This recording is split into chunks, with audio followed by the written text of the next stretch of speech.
Local pro-democracy protesters head on up to Bangkok over the past weekend to participate in large-scale protests.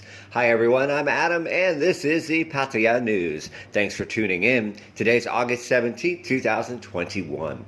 Over the last weekend, you may have seen in our news and on other media that a variety of major protests were taking place in the Bangkok area. Now, what made a lot of the news clips was more violent altercations between protesters and police, but this was really a minority of the protesters, as the majority of the protests, especially on Sunday, were car rallies in which hundreds and hundreds of vehicles, motorbikes, etc., went all around Bangkok, beeping horns, expressing their opinions, showing signs, speaking on loudspeakers, and other such behavior to inform the government that they are not happy with the current situation.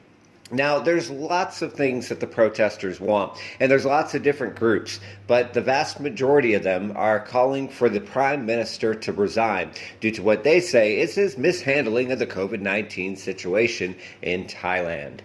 The local protesters, who have had several rallies here in Pattaya that we've covered over the past several weeks, decided that they were going up as well to show their support for the protesters in Bangkok and to call for the Prime Minister's resignation. Many of our local protesters are also not happy with the COVID-19 restrictions, measures, regulations, and specifically what they say is lack of financial aid given to local businesses, even though they've been mandated closed. There was a little bit of an altercation, as you'll see in the video, as the protesters heading on their way to Bangkok were actually stopped at a road checkpoint in Chonburi.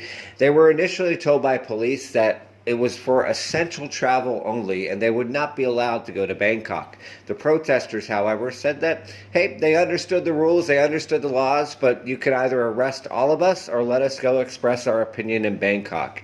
After the police held a quick little powwow and spoke to each other, they decided to let the protesters go to Bangkok, while still warning them that technically all rallies, assemblies, gatherings of more than 5 people, and other related behavior is currently against Thai law and local orders. The protesters went up to Bangkok, according to their spokespeople, participated in the car rally, and left before any of the violent altercations, which is only a small group of independent protesters, took place later in the evening. Thank you guys for watching. If you have not liked, followed, or subscribed yet, we invite you to do so. Take care of yourselves and each other.